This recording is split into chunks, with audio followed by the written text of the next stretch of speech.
Present. Councilmember Gerald Cohen. Here. Councilmember Pamela Dunn. Here. Councilmember Mitchell Crop. Here.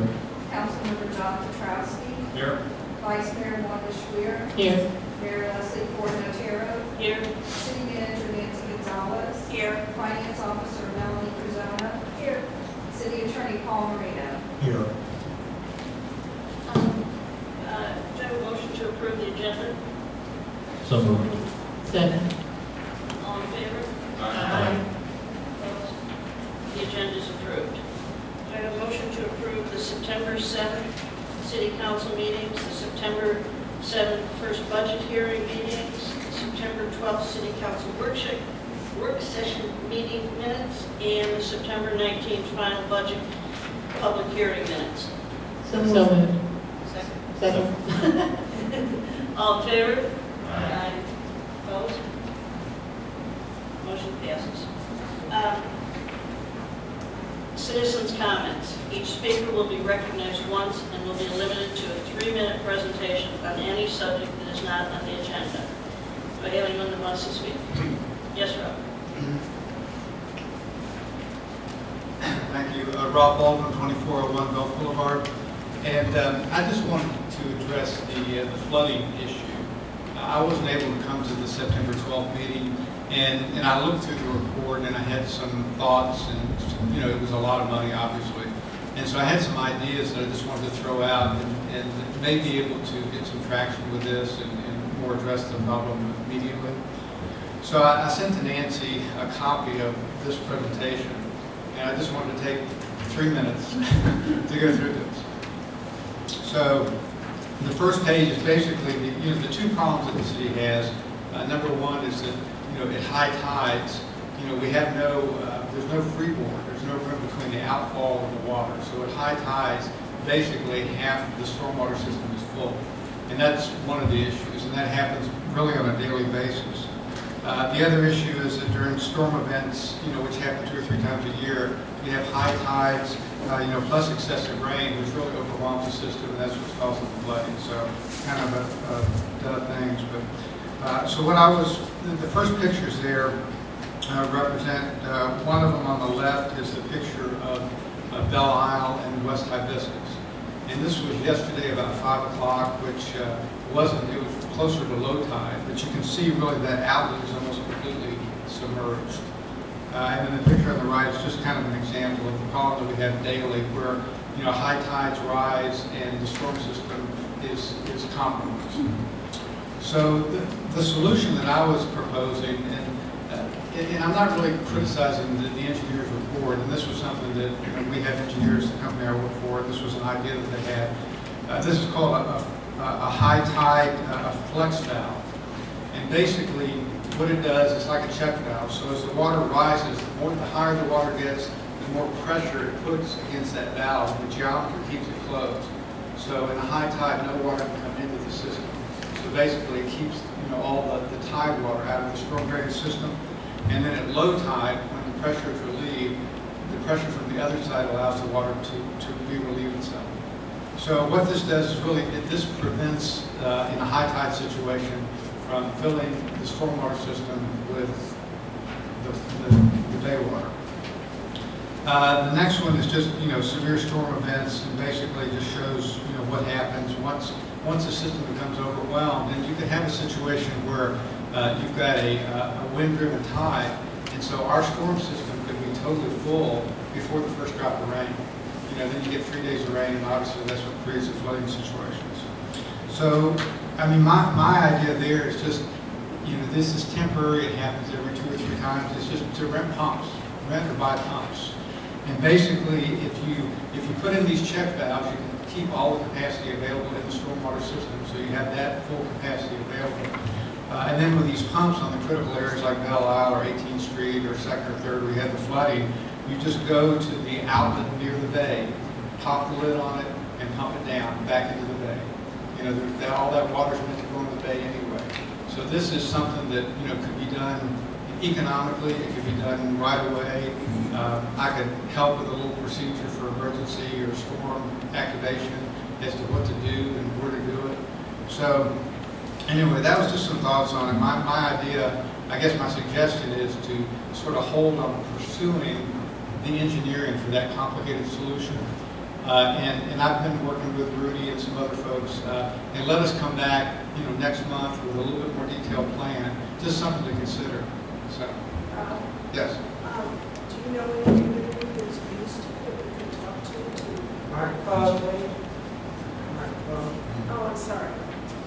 Can you, is there any community that you know of that uses this system that we can talk to? Yes, St. Pete uses it, the city of Miami, there's numerous cities up and down the coast of Florida. I've talked to the vendor of this particular valve, and we don't have to use this valve, I'm not promoting any particular valve, but it's the concept. So yeah, it has been used quite a bit. I can give you some names of some cities that can talk to it. And the idea is you don't have to do all of it. I mean, we've got 41 outlets, but you use two or three of the most critical points and see if it helps solve the problem. So it's just something that could be done. And they're not cheap. I mean, you're still going to have to spend some money, but it's a solution that you can implement before the next hurricane season. You said we could rent. Yeah, well, you can rent the pumps. You have to buy the check valve, but you can rent the pumps. Yeah. I just want to say that Larry Flutie had also spoken with the Diplex valve people. Right. So he did have some information on them as well. Yeah, he mentioned that in his report, Right. and I guess my only He point. called it something different though. Yeah, they go under different trade names. But my point is you don't have to go to the extreme of doing what he was proposing. You can take it incrementally where you can afford to do it and implement it in stages. So anyway, if it's something that y'all are interested in, I'll pursue it sort of on my normal fee, which is like nothing. But no, I'd be happy to help. So anyway, that's all I got. Thank you, Robbie. Any other citizen comments? Yes, ma'am. Name and address, please. Hi, Jane Mason Goldman, 437 22nd Street. We're excited to hear the results of the survey tonight, but that's not why I'm up here. I would like to ask that we be, the citizens, the Bel Air Underground Utilities Project Group, we are now very much organized, and we'd like to present our perception of what we'd like to see happen for next steps in consideration of the underground utilities project. So we'd like to be added to the November agenda. I'd like to make a motion to add Jane to the November agenda, representing the citizens group. I'd second that motion. Thank you very much. All in favor? Aye. Opposed? Nay. Motion passes. Any other? Yes, sir.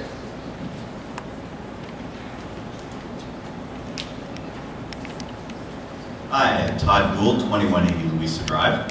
As we're talking about the underground, I just want to bring a piece of good news to the attention of the council.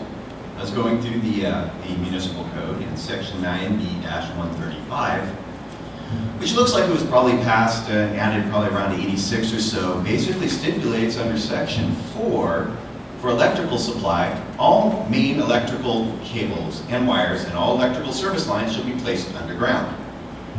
Which means that since that time moving forward, the city has already said that they prefer underground for the city. What we're asking for right now is to bring the rest of the city up to the current code. Just additionally, when this great building was built, the lines were underground. And in addition, the supply lines in front of our building, so we can have a beautiful view of it, were also underground. So I think that actually the city is pretty much aligned with what we're looking to do. Thank you. Anyone else?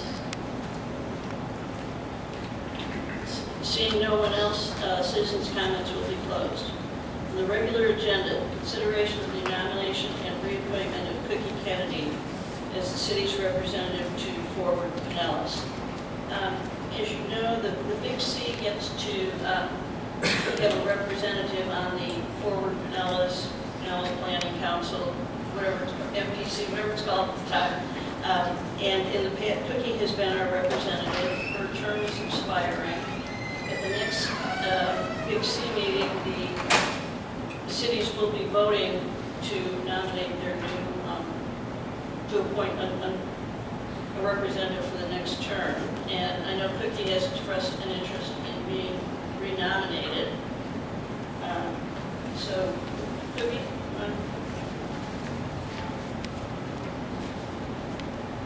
Evening. Hi, everyone. I brought a couple different things. Cookie, could you share and speak into the mic? Joanne Kennedy, from Commissioner in the City of Indian Rocks Beach. Ford Pinellas. I've been your representative for 18 months, and what I did was, I don't have enough, but I'm going to give you what I have, and then the one page I'm going to use, I'm going to give it to you, Mayor, because you've heard this before, so.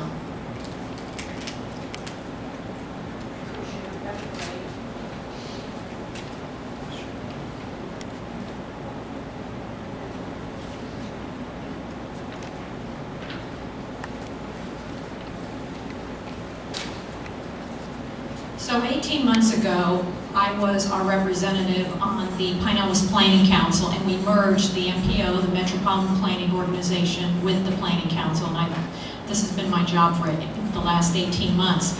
And this is the first time that our beaches have had a representative, and there's 13 members on the Metropolitan Planning Organization. And so first we did their unification, and then one of the big things that my job entails is our relationship with Florida Department of Transportation.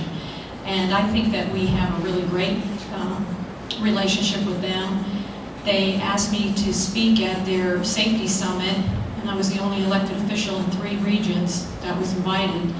And we talked about safety on Gulf Boulevard, bike lanes, their congestion, and I wanted you to know about that. Lately, we have changed our name to Ford Pinellas. We felt that as we go forward with some of the issues that we're facing in Pinellas County, we want an image of that we are in the middle of progression and all of the different things that we are doing. I met with your mayor, Leslie, and she gave me your project that you weren't able to fund, the Bel Air Beach Bayside Park. And one of the highlights in the last 18 months, I had the opportunity to go to Washington, D.C., and we met with David Jolly's staff, and we met with Senator Nelson. And we told him some of the different issues that we're having in Pinellas County. And when we got back, I was talking to Mayor Leslie, and she told me about this project with the park.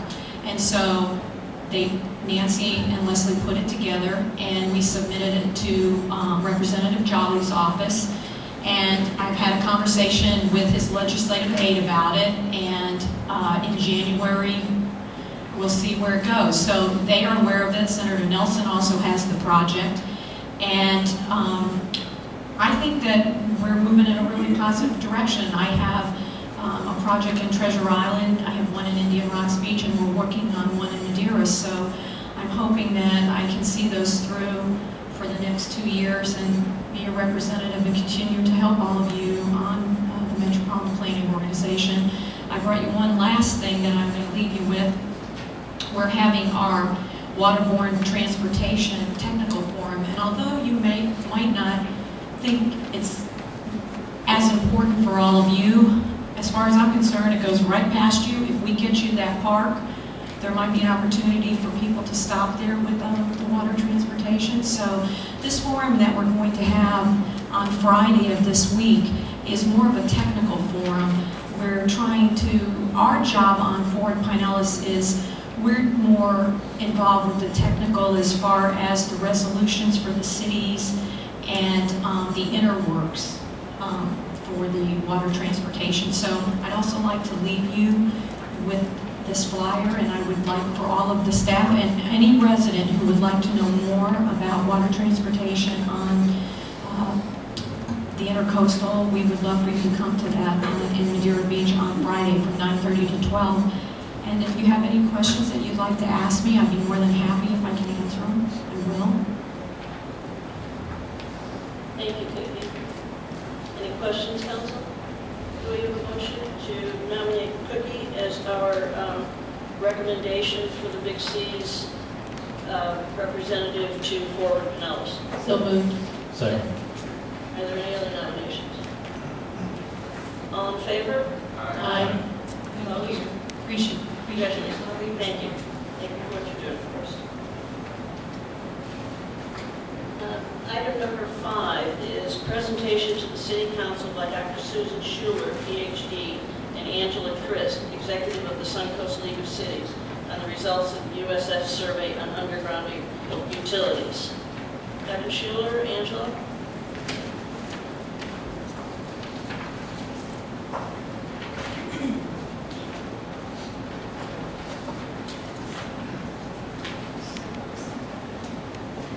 I'm going to let Dr. Schuler, she is the expert in the data, so I am actually going to turn it over to her, but I'm here for questions, okay?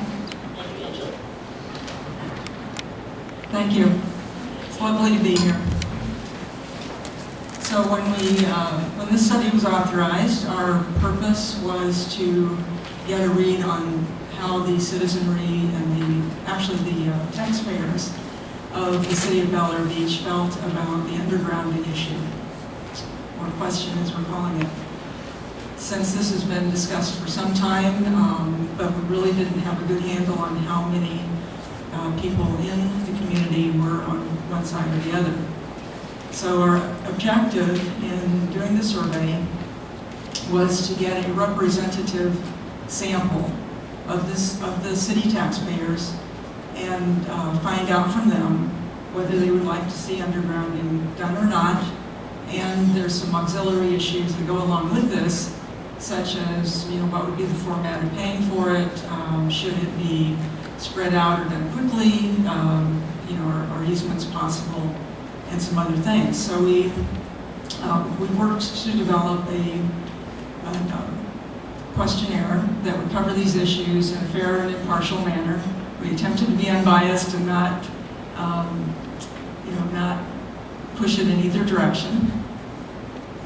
I personally have no bias at all. I live in Hillsborough County, and it's not an issue to me which way this goes. So what we wanted to do was get as many as possible of the tax-paying property owners of the city of Bel Air Beach to respond to the survey. And we had, I really didn't know for sure how many that was, but we got information from the Pinellas County Property Appraiser's Office, and they gave us a list of all the parcels and who owned them and what their addresses were. And going through those and looking for, in some cases people own more than one property, maybe 2 or 3 or something like that. So when all that was taken into account, we found out we had a population, of 1,143 eligible survey participants. And we had determined that our goal was to get 500 of those to participate. So we did a series of things to help people participate in the survey. First, the city participated by sending out a postcard announcing that the survey was going to take place, and in that was some contact information so that people could, upon getting the postcard, contact us and get a link to the online survey. And some of them did, and so we sent out links as soon as those requests started coming in. We then sent out an email invitation after we waited enough time to make sure that the postcards would have been delivered, and then we sent out an email invitation to all the emails that I had that I could link to a specific property and offered them a chance to get the link online. We couldn't just send the link out because we needed to keep track of who responded and what I did was I numbered all the properties from 1 through, or actually from 1001 through the end. And then as responses came in, I checked off that this person had responded. And I wasn't really looking for the person, but the property number on the list. So in that way, we could still assure everybody of an anonymous response and measure how it was going. So after about a week of email coming in, we sent out a paper survey by mail to everybody else that had not responded yet, and with a business reply envelope, and in about a week we started getting those back. Mail is the slowest method to do a survey, So it took us about 2 weeks before the surveys were tapering off. Actually, we're still getting some to this day, and I expect they will trickle in for a while yet. But anyway, so about 2 weeks, it looked like the paper surveys were slowing down quite a bit. And so then we took everybody else who had not responded and for whom we had a telephone number and had a professional telephone facility start calling and administering questions by telephone. As a result of all this, we ended up with 492 people participating in the survey. There were some duplicates, which I removed, and that gave us the number of 492, of which 104 came in online, 292 by mail, and 96 by telephone. In looking over the surveys that came in, I found that every single street in the city is represented. So that was good to see. I also, actually it's not in the report, but I took some time today to figure out how many, how widespread we were around the country, because you have a lot of residents in the city who live as their primary residence in other states or even in other countries. And I found out that besides Florida, we had 25 states represented in the survey and 3 foreign countries.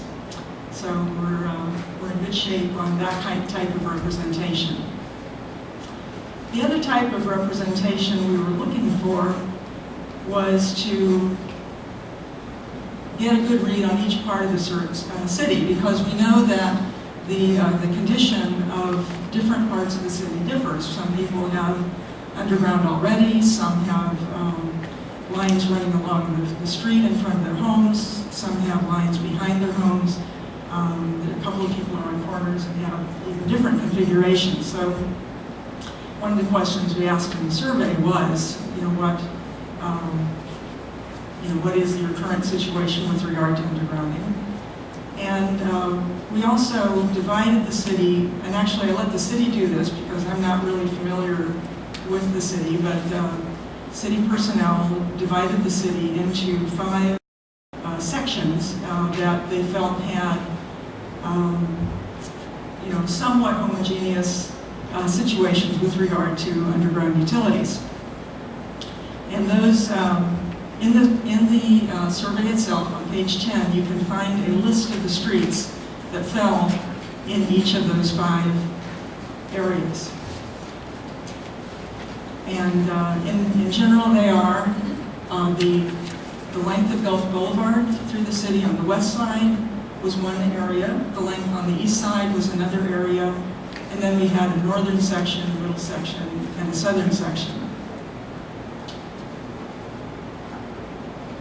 So we had decided from the start that I was planning to weight the results to make sure that each of those 5 sections were fairly represented in the survey. So the result was, as far as representativeness, that we have a margin of error of plus or minus 4.16 percentage points. So that means that as you look at each percentage point in the responses, you can add 4.2 or subtract 4.2, and we can be 95% certain that the real number falls in that range. So for example, if something is 52% from basically 48% to 56% you would expect to have the real range of answers if we had managed to speak to every single person.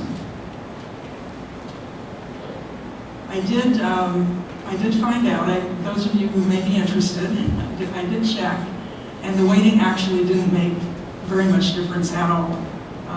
The raw results, the weighted results, and even no matter which way I cut the data, it was still pretty much the same result.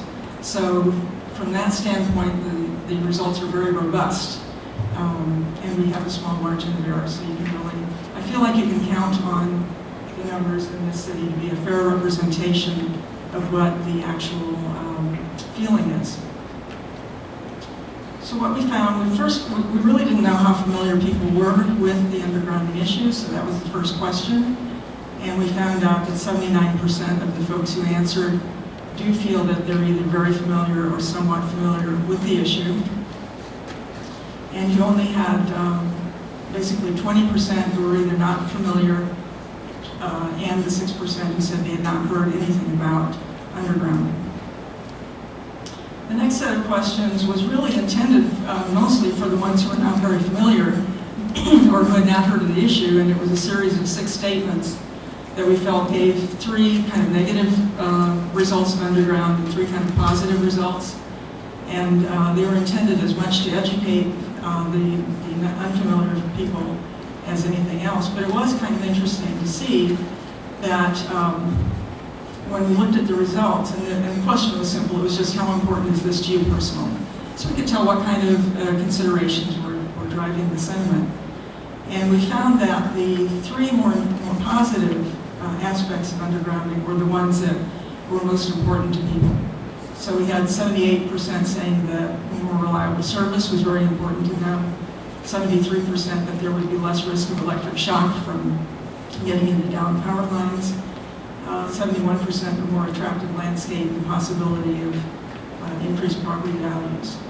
On the more negative side, people will have to pay to reconnect the lines, and that was important to 69% of those who answered. 68% were concerned, felt it was important that if in the event of widespread damage or any damage to the underground lines, that it might take a little longer to find and repair that damage.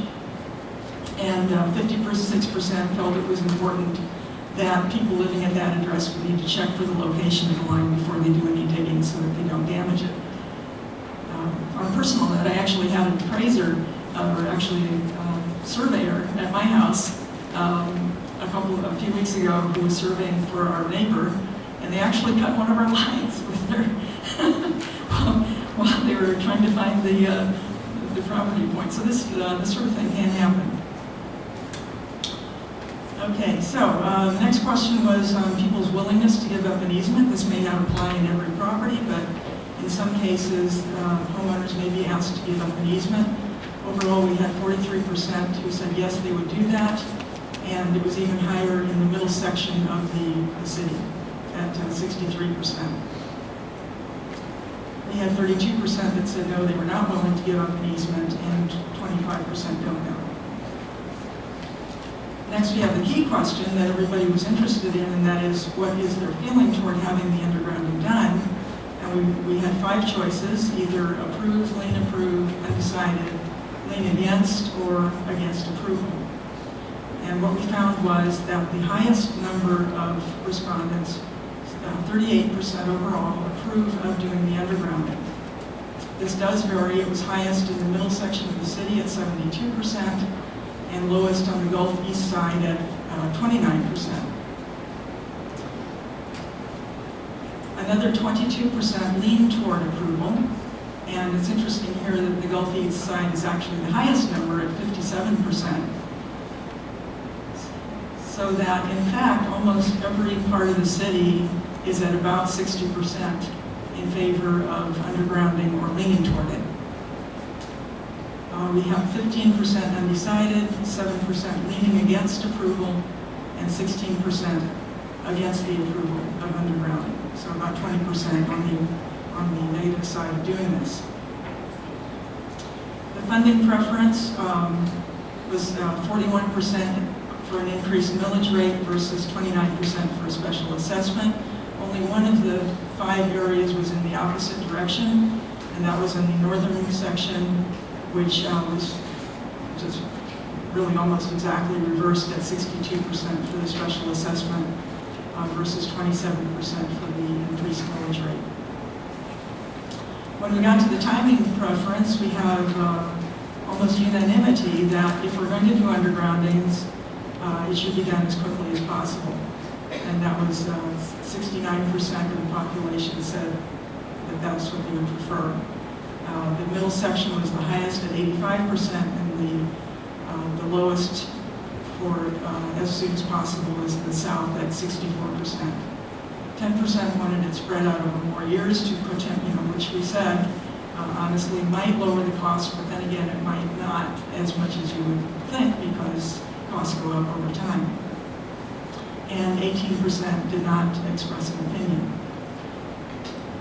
At the end of the survey, we allowed people to write in whatever they wanted to tell us about the issue or anything else, and 44% did that, and 12% out of that 44% wanted to know the cost. And of course, that is the key question.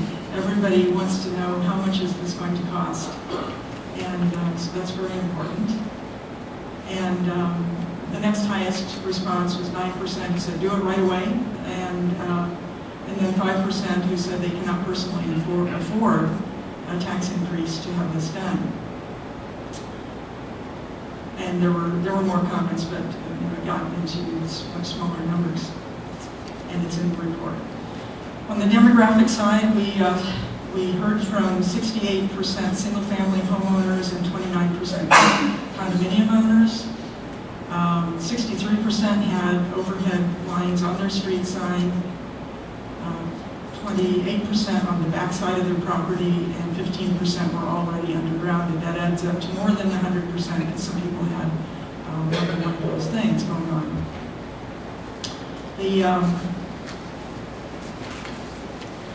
And the primary residency of our respondents was 324 living at their primary home in Bel Air Beach, and the other 154 somewhere else. So I'm willing to answer questions. Does anyone on council have any questions for Dr. Schiller? Not this time. Go down there? Okay. Thank you, Dr. Schiller. I think we need to, digest, put these together, look at some numbers, see what we can do, but we really appreciate all the work you did on this survey. It's very valuable information for us. Thank you. Thank you. And thank you to Angela.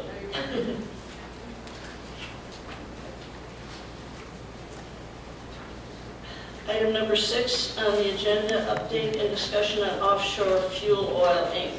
Paul? Yes, ma'am. Council, I've been in communication, or I should say the attorney for Mr. David Orr has been in communication with me in connection with this matter. As you know, so far we have not filed suit against David Orr, and the reason we haven't is we were hoping that his attorney would find an alternative solution to meeting our needs for reimbursement. Filing suit, in my opinion, against Offshore Fuels, Inc. or David Orr would probably wind up in a people's judgment because I think it would force him into potential bankruptcy because there's a corresponding claim from the reclamation company of equal amount, and it may be more than he can handle. As a result, Mr. Orr's attorney filed suit against the company that manufactured the defective hose that broke, and because of the nature of the suit and the degree of alleged negligence, they have offered to settle for $10,000. Mr. Saunders said that he would be willing to turn that $10,000 over to the city of Bel Air Beach and the reclamation company in equal shares, or $5,000 each. It's interesting that he was aware that this street may have been on our list for repair. Weighing everything out completely as to success or failure, there's no question I could probably get a judgment for negligence. But it's not going to yield dollars, and it would cost a lot to get there. My recommendation is to accept the $5,000 and go forward. I've asked him to get more money if he possibly can from that company. maybe to kick it up to 8 or maybe even 10 if possible for each of us, not only us, but the reclamation company, who also has a $20,000+ claim against him. That's essentially where we are at this moment. Please excuse Tom? What was the total cost to us? What was the total cost to us for repairs on that? I think it was in the $20,000 range, or $18,000 to $20,000 range. We were recommending we settle for $5,000. I think that's about all we're going to be able to recover. In my opinion, based on the years I've done claims, yes, because of the cost of going forward with litigation. You don't want to litigate unless you're going to recover real dollars. You don't want to get a paper judgment against a company that could fold tomorrow because there's really no assets in that company. Maybe the truck. It's probably about it. And an individual who is living from hand to mouth on a weekly basis. So I would recommend taking the 5 at this time. Normally this is done, believe it or not, in a shade session, but I didn't think it was necessary to go through all that trouble and cost to have a shade session for this particular matter. I understand. Comments? I only have one comment, and it's tangential to this. Mr. Orr is still operating in Bel Air Beach. We've seen his truck around. And the best we can tell by walking down to watch, he is still a single operator. He does not have a second person on the truck. And I was to understand when he spoke here that time that he was going to try to get a second person to mitigate this potential problem again. Is there anything that we can stipulate with that? I seem to recall that he made that representation to the city council, but I can merely go back to his attorney and say, we really believe your man ought to have somebody there watching that meter and that hookup while you're actually doing the fueling of these vehicles, vessels. I'll bring that to his attention. Okay, thank you. Yes, Mitch? Paul, I'm assuming that we've exhausted all opportunity with his insurance companies. This carrier is denied liability, and the reason they're denying liability is that they have the documentation specifically offered to him the cost of spillage. And the premium was so high, he declined the spillage, and he only has general liability and auto liability, which is unfortunate. Well, I guess moving forward, wouldn't it make sense for us to require that of anybody who's making fuel deliveries, that they are insured? We got into this some time ago about who we were going to allow in this city to do boat refueling and what demands we were going to make on them to do that. But the council opted not to go forward with any requirements to fuel oil companies to come in. I thought that discussion was pretty much restricted to the marina, though. We're talking about, in general, if you're going to have people making fuel deliveries on the city streets, I think it's something we should look at. I'll be more than glad to look at that. I think it's possible that we can require people to be adequately insured to come into this city, particularly if they're dealing in environmentally sensitive materials. That's a good idea, Mitch. I would suggest that we go forward with seeing to what extent we can regulate their insurance requirements. I know we talked about making them register to be able to work here, but yeah, I think we need to look into that. Now, did EPA come in and say anything or go after him for anything? Because he did have some spillage did go into there, and also did it not? Apparently not. Apparently EPA has stayed out of it. DEP said it was an accident and they were not going to fine Mr. Orr, and they did not. Okay. How do you enforce these suppliers to have the correct insurance and to register. I mean, they just, come down Gulf Boulevard, turn where they need to turn, and go to the house and do it, and leave. Who's, from our side, is checking? Well, that raises an interesting question, and that is, to what extent can we hold the property owners responsible for any damage done to the city by their agent or contractors providing this service to them? And I think that that's doable, definitely, to hold them responsible under their homeowner's insurance if the party or the contractor doesn't have adequate insurance. But we have to let those property owners know. We have to find out where all these boats are located, who's generally using that type of service, and put them on notice that we're going to be looking to them for any damages to city property resulting from their contractors.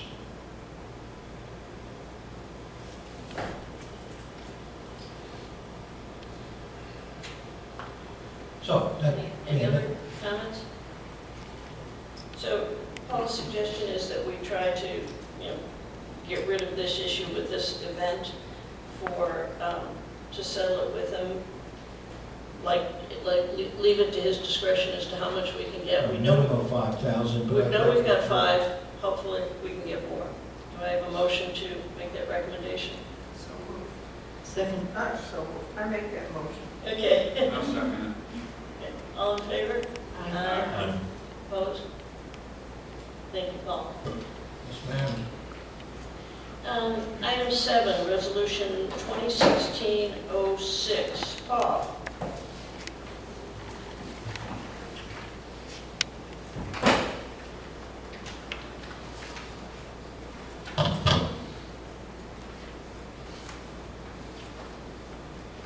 This is a resolution of the City Council of the City of Bel Air Beach, Florida, recognizing City Government Week, October 16th to the 22nd, 2016, encouraging all citizens to support the celebration and the corresponding activities, and to establish an effective date.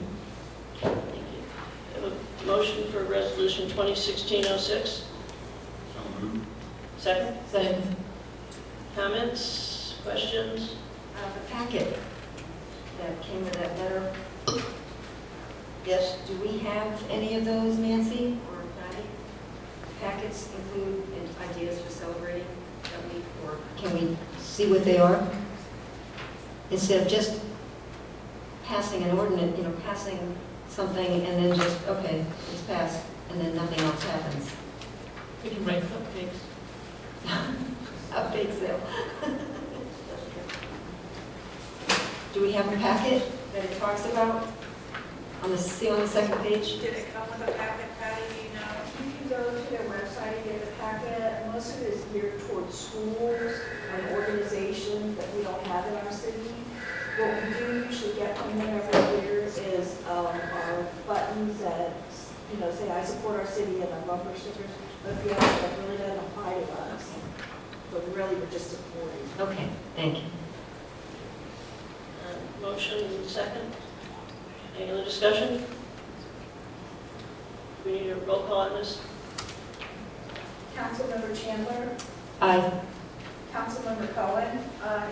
Councilmember Gunn? Aye. Councilmember Crop? Aye. Councilmember Petrowski? Aye. Vice Mayor Streeter? Aye. Mayor Notaro? Aye. Motion passes 7-0. Item 8, Mayor and City Council comments. Start down here, Jules? Yes, I actually have a couple, but I'll be brief. First one is happy birthday to Nancy tomorrow. And then the next one is, I just wanted to mention that I went to my first Big Z and found it very interesting, very informative. Sat with Wanda. Gerald represented you, and it was very interesting, so I intend on attending them as I'm able to. The other thing is I wanted to have City Council, a while back, maybe a few months ago, we received an email from a resident who was interested in seeing us raise the parking fees at Morgan Park so that we are competitive right in line with like Clearwater, which is a big, because we sometimes get their spillover. And I wanted to see if there was any other interest on council to do that, to have that happen. I think we should pursue it. What is the fee now? Jules? That I don't know. I think we talked, I know. You know, Melanie? I think it's $1.75 an hour during the week and spend an hour on the weekend. $15 a day $10 all day during the week, $20 all day on the weekend. on the weekend, yeah. And how is that from here at Clearwater Beach? Theirs is considerably more. Well, I think we need a lot more facts. Okay. You want that on the agenda for next month? I would like to see it on the agenda. If Council. possible. Okay. Thank you. And that's it for me. Yeah. Mitch? No, I'm good. Okay. John? Nothing at this time. Gerald? I attended the Big C in your absence, and they had a guest speaker who was very interesting. She talked about the homeless and the board that she serves on for the Homeless Leadership Board. And we were one of the few beach communities that had supported it at our last meeting with the resolution. So that was nice. On the other side, every month, they go through every beach, and the representative tells the activities that are going on in St. Pete, Indian Rocks, Redington Shores, and they all have some kinds of activities. And then they came to Bel Air Beach, and the first time I sat in for you, I said, well, we're enjoying all of your activities. And the second time, I was a little bit embarrassed that we don't have any activities. And I was just wondering why. We have one for next month. All right. That's on my comments. Okay, that's it. I was always proud to say, I was quiet about our beach, and I like it that way. We do have our citywide yard sale, which is coming up on Saturday, November 5th from 8 till 2, the rain date November 12th. So I will be sure at the Big C to point this out. If anyone that wants to participate, if you let Pam know, I guess, and we put the signs down along Gulf Boulevard saying there's a sale down the street and so on. When is November 5th? November 5th is the regular date, November 12th is the rain date. It runs from about 8 till 2. I have a question about that. Yes? How do we get these people not to block driveways? I mean, I have two sides, and they're both blocked. And then it's very hard to find the person who drives the car. Right. Ask Scott. Scott? We call her when you drive. Call you? Okay. Okay. The other thing I have is, at the last meeting, someone had asked about the Pinellas Suncoast Fire Rescue District's upcoming referendum. We got a message from Chief D'Angelo that they are going to have open houses at the various stations for the Pinellas Suncoast District. There'll be one on the 15th October at Station 28, which is over in the Oakhurst area. There'll be one on October 22nd at Station 26, which is down in Indian Shores. And at the main station in Indian Rocks Beach, there will be an open house on October 29th from 10 a.m. till noon. I'm assuming if you go on the Suncoast Fire Rescue District, you'll be able to get those dates. So those people that are looking for more information on how that referendum is, is going can attend those. And how it affects us. And how it affects us, yes. That's all I've got. Nancy? Yes, at the October meeting, I was asked to get in touch with our engineers, Doolin Associates, who have worked with CWPG, with all the other cities. And I did, I spoke with Al Carrier, and he's given me a proposal for $1,500 to contact the 3 utilities to get a cost for undergrounding. So if I could have a consensus tonight, I would do that. Originally, I had asked them, Jane, for what you had asked for. Number one, citywide, just Gulf Boulevard, the neighborhood streets, Alita Donata, 22nd Street, Louise and Howard. But tomorrow I will call and say that that's changed now due to the survey. He did tell me twice that Duke has informed him that it would take between 6 and 9 months to get costs from Duke Energy, which I don't understand, and I'll ask him about that again. But I would like a consensus to go ahead and proceed with getting that proposal for the cost. Nancy, did we want to do that before a workshop or approve that now? I would prefer to prove it now so he could get started on That's it. for citywide. Yes. He's not aware of that yet. Right. Right. All right, do we have a consensus of council? Yes. Yes. No? Yes. Yes. All right. Go for it. Okay, thank you. And happy birthday. Thank you. Happy birthday. Thank you. And that's it. Appreciate y'all staying and going through the survey. And hope you're happy with the outcome. So, and we will get working on it. We will. Paul? I really have nothing to report except I'm doing some preliminary work on